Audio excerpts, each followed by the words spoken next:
Hey there, Heather Boyd Wire here. Today I had a special request from Debbie to make her name out of wire. So I'm going to use artistic copper wire, 20 gauge. I cut a large piece, it's about 15 inches long. It's going to depend on how big you want to make the pendant. And I'm going to start with the top loop of the D. So I have my round pliers. And I will just make a little bit of a loop at the top because you need something to put like the jump ring in for a pendant. So if we do like a little loop at the top here, and then you want to make the body of the D, and you could either wrap it around a pen or your large round pliers. So it also depends on how big you want it. And then if you need to adjust this little loop at the top too, you can definitely adjust that if you need it bigger or smaller. So we'll just maybe bring it in a little bit. And then what I decided, the D is really tricky. So what I decided to do with the D was just to go over here, like just over there, and then bend it back and around. And if you want to help it out, just use your round pliers and careful not to nick it, and then you just bring it back here so it's kind of bent underneath to there. And then all I did to finish this end, because it's always tricky to know how to finish the ends, is I just brought that around to make another kind of little loop here, but I'm just going to clip it there, and I'm going to clip it flush. This took me several attempts to get it to look right because it's really tricky to get it to look nice and for it to be solid and to get all the little ends in. So then you can just bring that little end in there and it just sits kind of flush in there. Nice finish. And then you're going to go with the rest and do the rest of the letters. So we'll get our small round pliers again, get the small ones, and we're going to start with the E here. So we're going to go up and just keep it quite simple. The D might have been a little bit small, but that's okay. You're just going to get the idea. So we're going to do like just a little basic E, and then we're going to bring this around here. So it's going to start looking like that, the D and the E, and then we want to form the part of the B, right? So we're going to bring this one up here. Okay, depends on how much distance you want between the letters, and then take this, it's almost going to look like an L, so you're going to bring it down and it'll look a little bit like an L. Same thing, you can adjust it a bit if you want.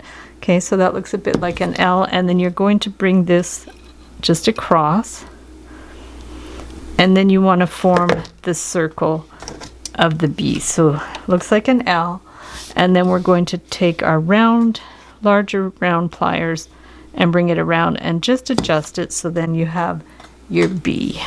And then we want to do another one that's the same. So we're going to bring it here and then bring this one up. Of course, it's always a little bit tricky to get them the same height.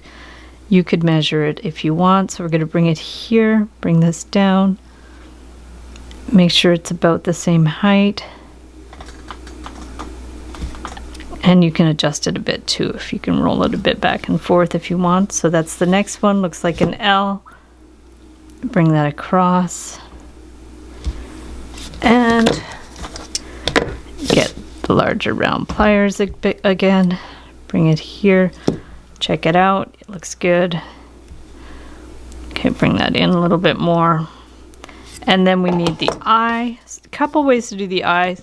I've seen eyes before where they just like bring it up and then they just fold it back down again. But I kind of like it when there's a little bit of a loop, like a little bit of a dot. So you just bring it that way. Get your small round pliers, bring it around back. Okay, so it looks like just a little bit of a dot there. And carefully bring that back and then bring that down. So we have what looks like an I, and then we need another E. So we're going to bring this around here. Bring this one down for the E. Okay, like that. Try to get it about the same size. If you have to make it a little bigger, just unroll it a bit. Bring it here. And then to put the like the finishing touches, so this is how the Debbie would look like that. You could put a jump ring in here. You could also put a jump ring in the B, but to make it nicely finished, you could bring it up and do a loop, but sometimes I like to do a little heart. So let's do a little heart on the end. So we're going to go down and up. Okay, here, down and up. And then do one of your loops of the heart. Try to do it the same height as the loop in the Debbie, and then you're going to be able to put a jump ring in, so it's going to be the same on both sides, the same height. And then to finish the heart, you can just like do a little kind of a loopy thing here, make it kind of fancy, bring that in there, and bring this one around. I probably should have brought the wire to the front, but that's okay. We can just do it this way. Bring this around here. Okay, so once you have the heart, you just want to bend this to the back and finish it off nicely. So you're going to bend that around, push it right down, clip it.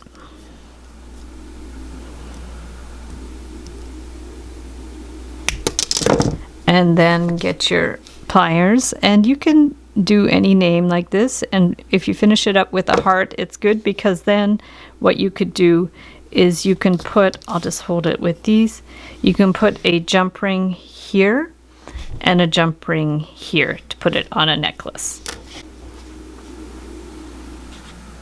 So thanks so much for watching the video. Give it a big thumbs up if you liked it. Be sure to subscribe to my channel for lots more DIY wire art and jewelry making videos, and we'll see you the next time.